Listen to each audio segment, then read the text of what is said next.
here to provide you two cuties. One of them has it in the name. The other one is just as adorable in real life. It's Beastie Cutie versus Lucifron. Let's get to it. Of course, this is an interesting format for the Nomadic Clash. Nomadic Clash, for those unaware, is a $1,000 tournament featuring a lot of the tippity top players in the game, playing in a mega random nomad format. Mega random, as it suggests, means that the map can be pretty much anything, and nomad means that your villages start spread across the map. This particular version has 8 villages to start per player, and you have a 3-minute peacetime at the beginning of the game to stop people doing cheesy things like rushing a town center and up next to your one a bit quicker and killing you off at the start of the game. Well, Beastie, Lucifron in this game. I do not like this. Oh, good God. This is a bit of an ugly spawn for Lucy in some ways, but actually kind of juicy in others. Notice the ball. I kind of felt bad at the lack of fishing access, but he already has a little bit going on the shoreline. Has 3 villages here with a hunting cabin. Not a bad play to open up from Lucifron. Bit unorthodox for the Roost, but I actually like it in this circumstance. Just because the idle time across the map wouldn't be better than 3 villages can join together. Fishing. He'll probably clear 500 before this even subtly gets harassed. Maybe even longer, considering that BC is playing the HRE to open up this series. So Roost versus HRE has multiple value points to Lucy. For a start, because he opened with the hunting cabin, he can immediately build more scouts, which will allow him to hunt down more of the game and increase his bounty. Meanwhile, what really feels bad for Beastie, he got the HRE. The thing that can feel really rough with the HRE and Mega Random Nomad is A, you have to build a prelate, and now B, because you're up against a Roost player, you also have to build a scout. This heavily delays that advantageous timing of the HRE early game. Because anytime you're building anything but villages, you're missing out on essentially 1.4 villages worth of gathering rate once you have a Holy Inspiring Prelate in place to give that buff. And remember, compare that to normal gameplay, by the way, you don't have to build this Prelate start. You start with him in your regular AoE4 games. So pretty crippling to miss out on 2 villages worth of production to get what you normally would. Lucy already crossed the map and started yoinking deer away, and oh my God, his read. Well, BC should... Yeah, he knows about these deer. Lucy doesn't yet. So far, Lucifron... I didn't spot this before. BC actually sniped the deer out next to Lucy's base. However, this is an HRE player with 3 villagers who are not being buffed by the Holy Inspiration. Kind of crazy that he didn't play onto the dock, but I guess his logic is he wanted to block the deer stack. So essentially, while he's getting a slightly worse food gathering rate, he has denied away 70 gold from Lucy. I say 70, it's actually 60 as he missed one of the deer. Don't worry, Lucifron's here to help you out with that. Sadly, I cannot see the exact bounty number. A capture age. Can we maybe get some new features? Hey, I don't know why I've gone full A there, but hopefully we'll get that fixed soon. It's really frustrating how you can't see that on the UI. The other big one, of course, is whenever we have Delhi, you can't see what text they have. Don't have to worry about that one, at least. You have to worry about a little bit of Roost fishing, though. Lucifron got a really good position on this river. He controls probably about 60% of the flow, maybe 65. BC doesn't have as much rope on this riverside. He does at least have the advantage of land eco that we talked about with the Holy Inspiration buff, and in that regard, he actually has a decent spawn. Notice that he can drop an Archon right here. That will impact his gold, wood, and food gathering rates due to the deer next to both of these. So not a bad opening spot for Beastie overall. Lucy, interestingly enough, playing the spears. Well, the reason behind this, folks, he wants to try and take out that dock. Probably would have preferred to have seen him build a racks next to the dock with the villagers over here. Could be more that, yeah, I was about to say, initially he's just going to do this, right? Push the villagers away. I actually love the fact he sends one north as well. So it looks like he will be able to snipe out 1 or 2 of the HRE villages. I wonder if it would have been more valuable just to go for the docks, though. I guess the issue... Like, actually, no, ignore me. Like, this is the right play. Lucifron, bigger brain than me. I forgot just how big the initial range was and how close the TC was. So the reason he can't snipe the dock is because it's in range of the town center, which means it has emergency repairs. So it makes a lot more sense when you realize that. This play from Lucy should net him a kill, if not 2 on the villagers. Also secures the back food source, right? So now, if Lucy gets pushed off of water. He has deer. He has boar. Wouldn't even be surprised if Lucifron goes towards like a secondary TC play after he techs up, right? Like it takes a bit longer to unlock now due to the changes of the town center cost in stone. Used to be you only needed 2 tickets with your Golden Gate. Now you need 3. But I could see a world in which he drops a town center on either this gold, like the boar gold or the boar kind of wood. Probably aggroes the boar towards the deer and then drops a TC here. Walls are going up. So BC accepting that he's not going to get much of this river, but as an HRE player, you don't theoretically need that much, right? Like your goal is to reach Castle Age as quickly as possible. Something that the HRE is actually one of the best civs in the game at doing. And Arcane Chapel placement, a little bit more aggressive than I anticipated from Beastie, but credit to him. With the Town Center's placement, it covers this still. So no attempt to dive coming out from Lucifron with their spears. He will look to at least start torching down what looks like a potential weak point in the wall. But nice read there, actually. Setting up the gate may have saved the integrity there, because now if you take out this corner, the gate will still hold, if I'm not mistaken, which means there will be no pass point. I think that was BC's intention there. At least it looks like it. The positioning seems a little bit too perfect otherwise. So no easy breach into the fishing eco.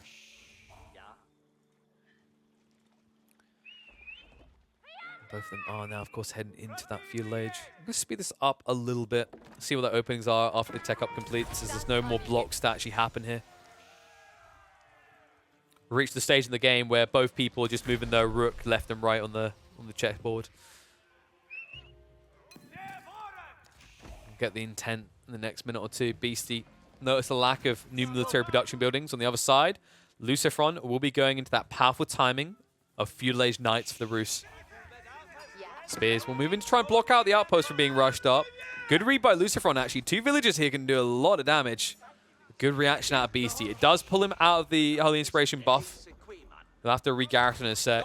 Cool thing about this, remember that buff lingers, so if you time it right, you can go out, heal, and garrison in and not really lose anything in terms of efficiency. And now with Beastie having that outpost up, he will get access to the stones. So I wonder if we're going to get a multi-CC play. I feel like this might just be for the emplacements more so, considering it's 3 villages and he hasn't built a mining camp yet. Instead, he is targeting that Castle Age timing, rushing towards it, in fact. Ball. Did get aggroed. I think... Was that Beastie who aggroed? Beastie calling in someone's mum for reinforcements there. So he aggroed the boar into the wood line to try and force a fight there. And nice reaction by Lucifron to just stab the boar down. Now it's in a position that he can easily drop a hunting cabin. He won't get much gold for it, but this is right next to his base. It's safe gathering. He could even just walk the distance to drop off. It's not that far, really. The only reason he might not want to is he still does not have wheelbarrow as the Rus. Beastie did go for the Regnets. Stable's been pumped as well. Now, keep in mind that like this type of build up against the Rus can be a little bit more awkward to execute, because if you only go for stables, although you have very strong knights, your opponent will also have knights. And those knights can ignore your stronger ones and just intercept the prelates every time you try to collect. Another reason why this gate on the pass is very important, right, is it gives him access to 3 relics up here. Well, it would have if it wasn't for Lucifron's play. 2 relics are being walled off. Made that free, and the other one's safe at home. So at this rate, Beastie's only going to get 1 relic out of this, and this makes the knight play even weaker. Remember, when it comes to breaching walls, especially things like fortified palisade walls that are even stronger, it's a number game. The more units you have, the more torch damage you do. Knights don't do premium torch damage compared to, say, men-at-arms, but they take substantially longer to build. So now, Beastie's timings just got heavily crippled. Even when he goes for triple stables and continues to escalate like this, it's only going to be 1 relic he accesses. I'm kind of surprised Lucifron didn't try to make a play for that final relic, but from his perspective, he probably assumes that there's already a knight guarding it. And he even leaves the villager inside. He's like, well, they can't forcibly remove me or stop me repairing if I'm inside like this. And yeah, BC gets the bad news. Only 1 relic for him. By the way, this is actually the best strategy against H3 players. Leave the villager inside. Come out and surrender. No, make me. Do we have the ability to make him? We'll burn it down. I'll repair it. Do we have the ability to kill him? We'll shoot you. No, you won't. You're an HRE player. You never build range units. He's got us there, guys. We better go home. GG, wrap it up, go next.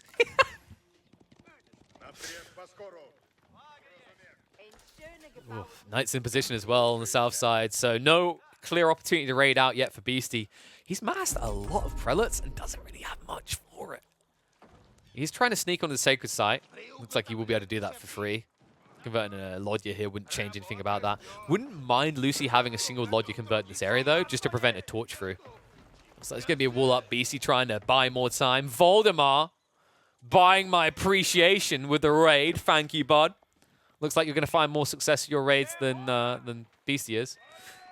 Your raid was as efficient as a Lucifron one. Mwah. That's saying a lot. Lucifron, for those that aren't aware, Lucy's probably considered like one of the kings of raiders. His biggest strength is actually embedded in his playstyle. Whenever you play against Lucifron, expect a lot of probing, expect a lot of splintered assaults, just trying to take out Eco left, right, and center. He loves this style of play. That's why Roos fits him very naturally. French, of course, is the Civ that he sees as his signature for good reason. Fits that raiding format. The Roos, with this type of build, are usually seen as a discount French.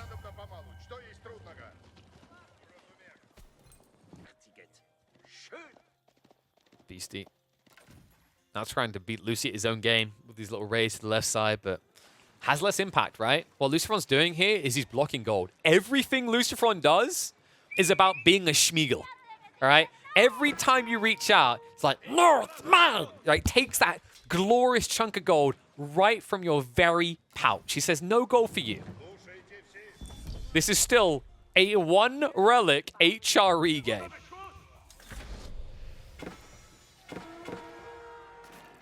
And now Lucifron reaches up into Castle Age as well. Demo ship's coming out to friend. A little bit frustrating, actually, because usually it feels like the Lodges are a bit fatter, so harder to get past. But this is not the way to retreat. Use the man the sails.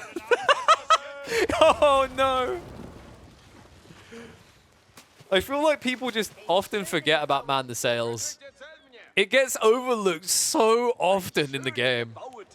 So the reason why man the sails could have worked there is you could have completely shifted away, and then maybe your archer ship, like, it's probably going to die anyway, can take out the incendiary. Instead, he just loses both for free, essentially. I say for free. It did cost the demo ship. Because in case you guys didn't realize, explosive ships, even when they're successful, they tend to die.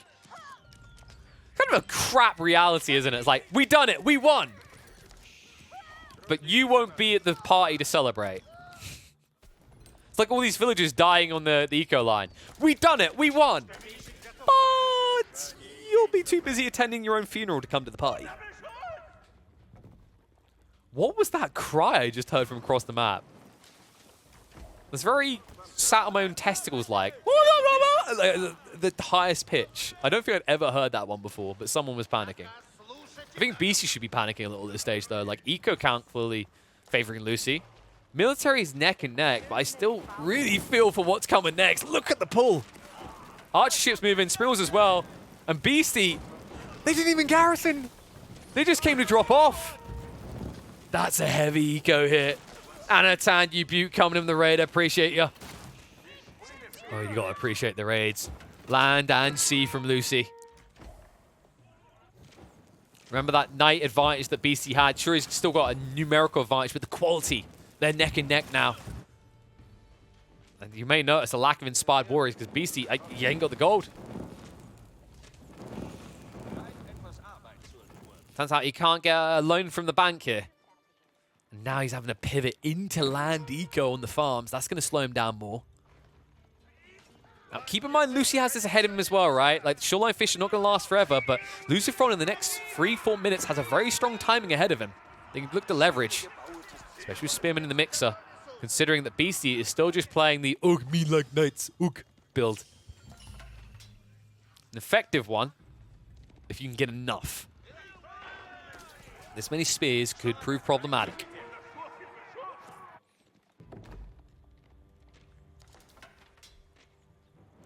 Those things are quieted down the waterfront. Beastie's just forfeited it. He's accepted he's not getting his hands on that. Lucy could just turn around and grab all these relics now, by the way. Remember, he did go for the Abbey of Trinity, and he is now shifting to the north side, so will look to yoink those relics as well and put himself up to 4 relics, which will be substantially more gold gain than what the HRE are getting right now. HRE, who, by the way, have started to run into a little bit of a pickle here. Gold is not for free anymore. This is a very dangerous game that BC's playing. He only gets to play it for the moment because his knight count is bigger than Lucifron. Now, while being bigger isn't always the most important thing, in this situation, it is pretty much everything.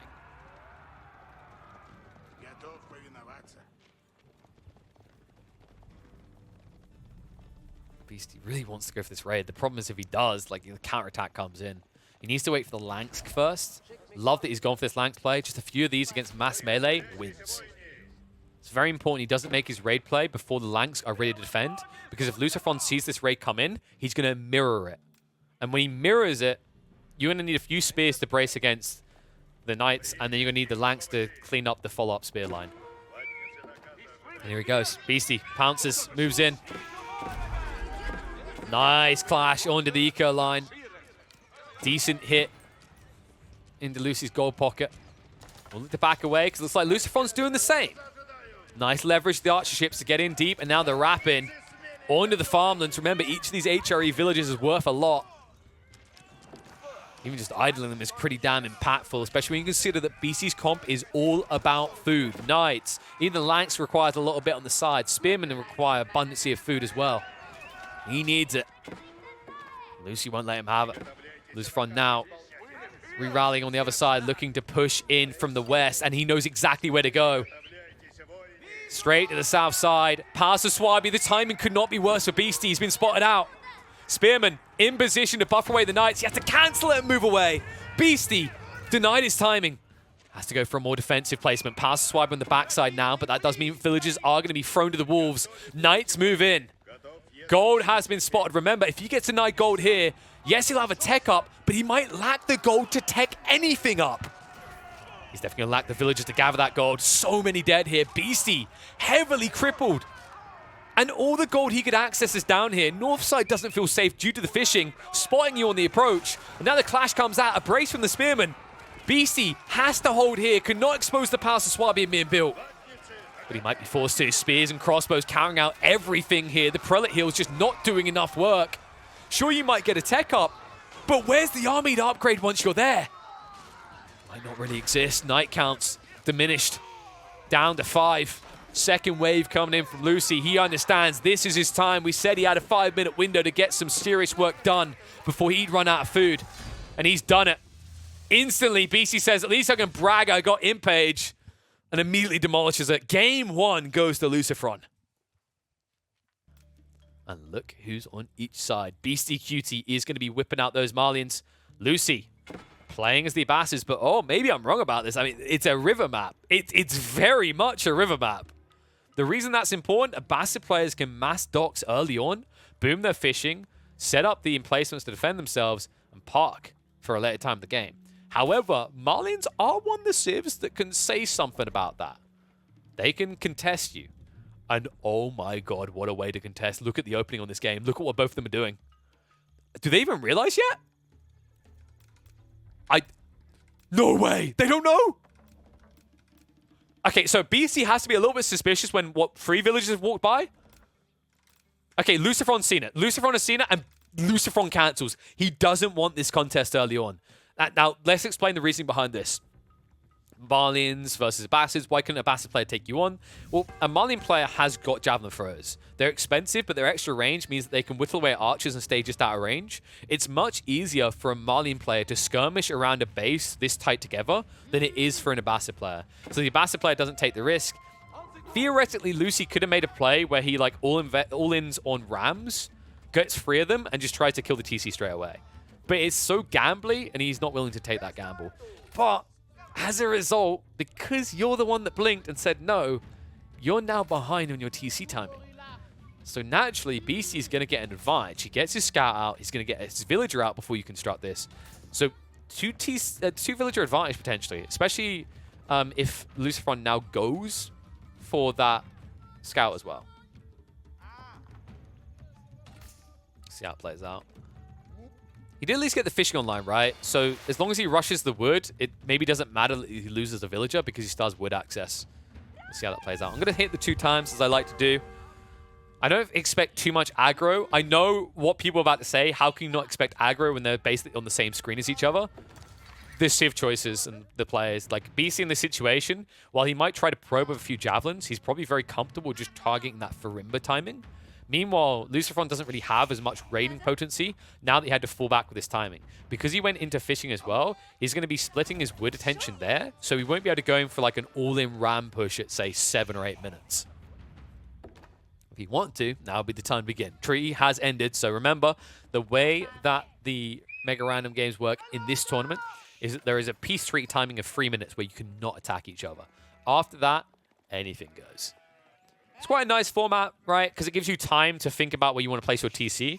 Whereas, let's say you see a villager walking past in the other game, you immediately rush onto him. It can feel a little bit tedious if you just get blocked out by RNG. This gives you enough time to think maybe for a minute about where you want to place that town center, and then plenty of time to build it up.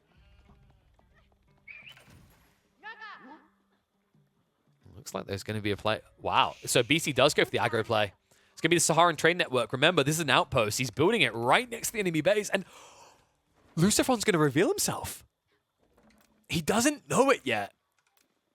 But what's waiting for him on the other side? If he chops through that tree, he creates an opening, a line of sight which can be exploited, because BC can then wrap around with a scout here and keep eyeballs on the villagers. An immediate garrison. Nice wraparound. Lucy sees it first of all, but he doesn't have the range. Instead, he has to shift all of his wood gathering exercise to the north side. Exercise. Technically, it is an exercise. There you go. Boom.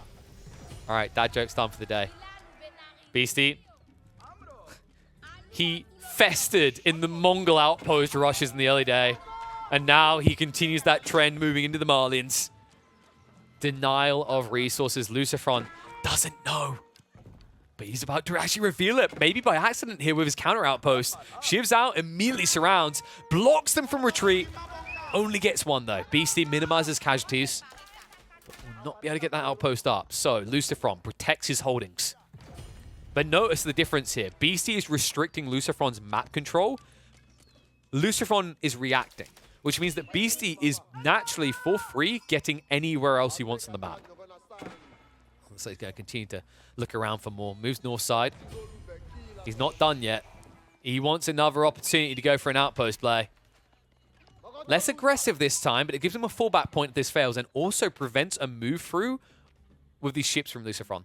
Probably could have went a little bit closer to the shoreline to do that entirely, but it's a staging point at least, and he has got the javelin throwers out, and that's the important detail we're talking about. Look at these guys. They're like mini Lombos. Only they're better. They have higher base damage, so they're more effective at taking out fishing boats. Remember, with 6 tower range, it's very difficult for any sort of ship to counterattack them. Damage from these javelin throws. It's no joke, folks. Just 2 of them. He has to actually rush towards them, and might be the worst opportunity to take out of that. Has to migrate now south side entirely. Lucifron, BC is making him dance to his tunes, and he's walled him in. Okay, I don't see Lucifron leaving this game anytime soon because of the fishing. But if you saw his landmass and that was it, you would expect him to call GG in like 4 minutes.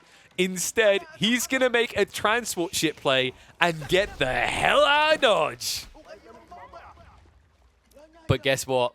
Beastie sees him. Hey, boys, where you going? What are you doing in this area? Oh, no. So he's going for a TC play, right? This has to be a TC play, but he needs a marketplace. You can always just gather it on the stone outcropping. That's an option as well. The big problem with what Lucifron just done is he said, my primary base is unusable. Why is that a problem? Your primary base has all your landmarks you're building this game.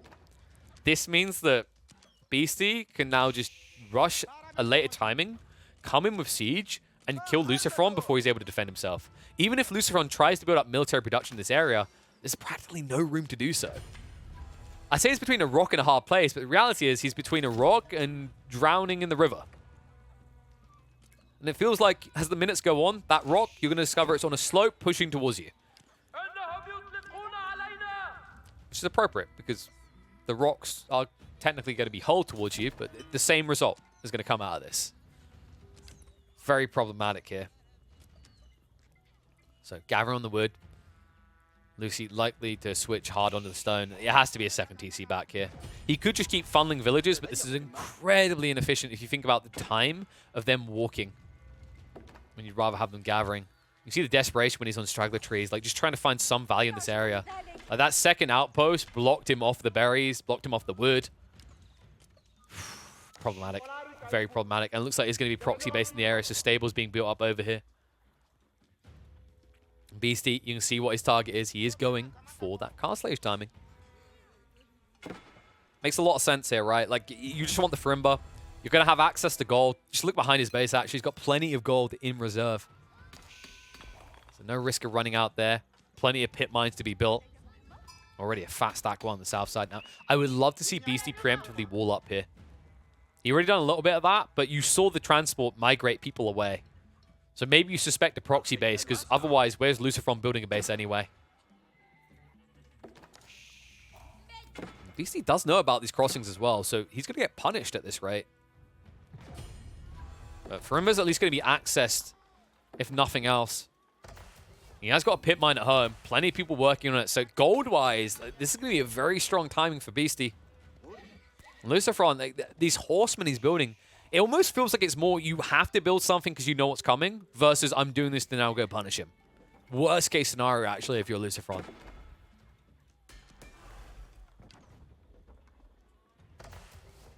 And I'm hoping we're going to actually see an immediate drop of a Siege Workshop in Castle Age for Beastie. This is like the best opportunity to just siege your opponent down you'll ever get in a game. Just get 1 or 2 trebs and slow kill him. It's not too much of an overinvestment either, right? Like it sounds like someone that's just about affordable with a Farimba Garrison. Especially when you consider that Farimba Garrison makes these units naturally cheaper, because although you're paying full gold, you're paying 20% overall cost less. Javelin move in, that'll force the migration again. See what the opening's going to be. It's going to be more Javelin throwers. And you can see him now pivoting onto the wood line, so very likely we are going to get into those trebuchets soon. Has got the raid coming in from the horseman on the south side, but you kind of have to ignore this, right? You don't have the composition to counter it yet. He's trying to get to that, though. Donzos get queued up. Be out soon. Remember, there are archers behind this, so Donzos alone won't work. You're probably going to need 10 of them to protect the javelin throwers that will deal with the archers. And you sneaky git. Look at this. Beastie should have seen this. He's got eyeballs out from the outpost. Luciferon found a little breakaway point. So I wouldn't be surprised if Beastie sends a few javelin throwers up there. Still no secondary TC, though. Notice that Luciferon denies the requirement for that via these docks. He doesn't feel a need to insulate, or rather buffer his eco more via another source of villages. Says fishing will do on its own. Especially with 2 more docks over here. Oh, he thought Beastie was fishing. This would have been such a good play if Beastie was, but from the timings, you know, it's kind of awkward from Luciferon's perspective. He feels like because the tech timings were later, Beastie must be fishing, because it's very difficult to kind of measure just how much time was spent on all these outposts. But that was why Beastie's tech up timing was a little bit slower than what you'd anticipate, is he spent so much time building up static point defenses. Well, now he's building someone to take down static point defenses. We are seeing rams committed to here by Beastie, so no expensive trebuchets like we discussed. Probably worried about the horsemen diving his base and taking them out. Rams a little bit more difficult to do that too. Lucy getting some value on the south side here, but essentially giving Beastie a lot of time, right? This is a very important time in the game for the Malian player, where you're trying to reach a mass of troops to just flood through with. And he's essentially being given the room to do that. As long as he leaves room in his houses. Which is becoming a problem as they're being burnt down the south side, so Beastie will need to quickly realize and react. Could set up a pit mine here and just fix that problem. Has he even noticed yet? Okay, there we go. The panic rush of houses. Always the surefire sign that you only just noticed. He's probably sitting there going, why is my army still so small? Oh. He's burning houses. Oops. Definitely hope he sets up this pit mine north side, though. It's just the freest pit mine imaginable. He's going for a gambly one on the west side. But this one, although it seems like it's in dangerous territory, you have full control in this area. Think about it this way. Luciferon's army comes southeast. So it has to pass through both players' base to get here. Speaking of bases, Rams start to raid in. villagers are going to make the most glorious of death cries. His javelin throws will react. Now, Horseman, thinking about wrapping it. Yeah, I'm glad he stopped that. That to me would have been whole army gone, game over. Lucifron needs to be very careful about his timing here. Just open all these access points. Take out the walls, take out the outposts, take out the pit mines. But if you dive in these choke points with mass horsemen, you're going to lose. Javelin throws will kill all your archers. Enough spears will survive because they'll just be whittled down one by one. And afterwards, there'll just be a push into your main base. And the problem with that is Lucifron can't afford to be in a net reset position where both players lose their army. Because A, the Thrymmic garrison will allow the Malians to rebuild really fast. B, your army is going to be running from the other side of the map. Instead, he says, it's time for a taste of your own medicine. If you're going to build Rams, so am I. Rams will begin to shuffle in. Housing opportunity here, actually. I like this. If he goes straight into the house, it's going to block his opponent out. Notice the pop cap here. Lucy marching up with the horseman. He's not getting to choose the pace of this fight. Instead, he's being forced to react. Doing that Villy pull. Remember, javelin throws, they do substantial damage at this stage of the game. Horseman, not really that great at holding against it, in fact. 10 damage. 7 of it breaching through your ranged armor. Javelin throws are going to be exposed, though. Donzo's being whittled away at. Micro pretty good from BC. He baits his opponent in long enough. Javelin throws have traded out pretty much all the archers. And remember what we said. Lucifron now has to bring the army from abroad. Worst case situation now. Look at the standing army here. Javelin throw count at 20. Just enough Donzos to keep the remaining horsemen away. The Rams are in. Look at the housing. Look at the villages. Lucifron, it's great migration time, bud. In fact, if BC micros this right, he could be killing 3 villagers each time. Instead, he'll just settle for killing Lucifron outright. 1-1 between these two mega chads. We are going to need a BO1 barn burner to decide it.